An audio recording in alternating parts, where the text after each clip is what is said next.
Necromunda is an ancient world. Its endless ash deserts littered with half-buried ruins and lost settlements, and only the nomadic tribes and the mutant creatures who walk the wastes truly knows what lies beyond the walls of the hive cities. However, there are places so infamous even the clan gangs know their name, such as the ship graveyard known as Navi's Mortis. Thousands of years before the birth of the current Lord Helmar, there was a schism within the Imperial House. In 459.M37, Lord Hyrodo Helmar died suddenly whilst on a hunting expedition without naming an heir. He was hunting servants through the upper regions of the Spire when one of his cyber mastiffs accidentally mistook the Lord of Necromunda for one of his own retainers. His two eldest children, Lady Cinderak and Lord Gothul, both shared a claim to the mantle of planetary governor, and they fought each other bitterly for over a century for the right to rule. Eventually, Cinderak triumphed and imprisoned Gothul within his hive, the Needle, which had been one of Necromunda's first spaceports. To cement her control of Necromunda, she constructed the Eye of Selene, part space station, part trading hub, and declared all inbound off-world goods and all outbound planetary production would now pass solely through Hive Primus. In the centuries that followed, hundreds of ship captains thought to brave this blockade and land at the Needle.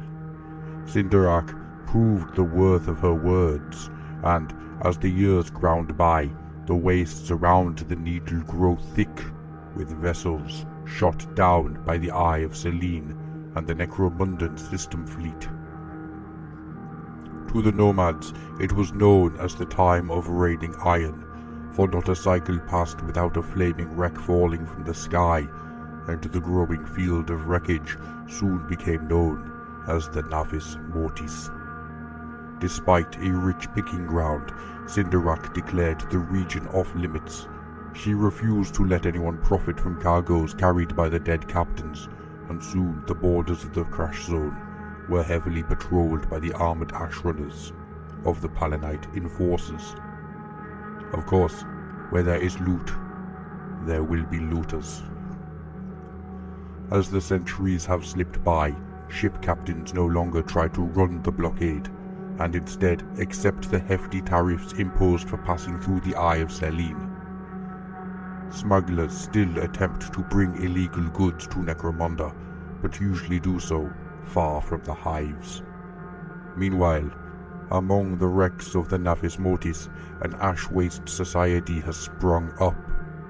From their starship fortress, tribes wage war on each other and anyone foolish enough to enter the graveyard. Some are settled ash-waste tribes who have put down roots, others are muties looking for a safe place to weather the constant ash storms, but many more are outlaws who have been driven out of the hives. Settlements and tribes take their names from the ships that they control, like the red-robed Oculadites, who live in the broken bowels of the heavy hauler, Oclid Dias, the Ash Terrors, who rule the wreck of Fleet Monitor Pax Terra. None of the Terrors can actually read, but upon hearing the name of their ship, and assuming it must be full of axes, they made it their hideout. Or even the trade settlement of Pilgrim's Grave, built beneath the gutted hull of the Milstorum Chartist vessel, the Solar Pilgrim. Clan houses, gangs and guilders can be also found in the graveyard, drawn by the chance to find lost treasure.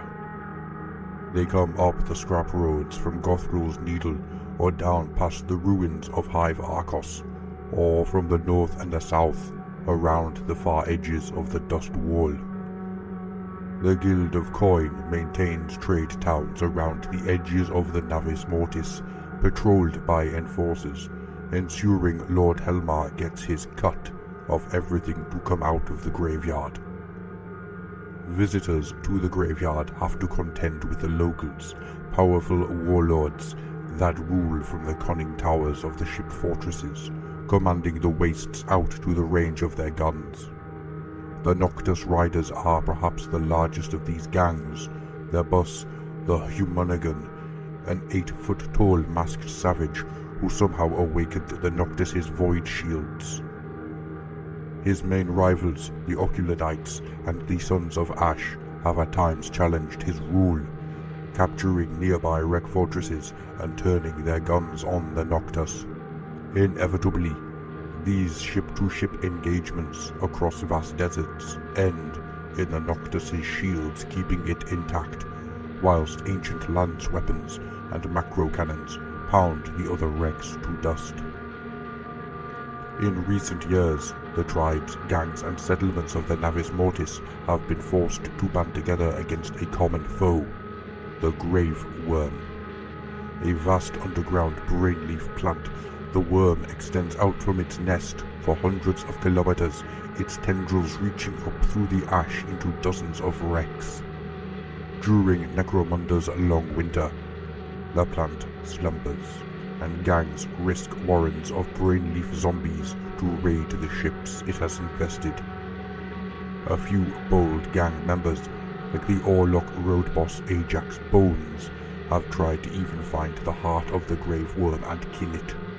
Ajax, like so many before him, ended up vanishing into the graveyard, although one of his lieutenants, Wall-Eyed Joe, was later seen trying to eat somebody's brain.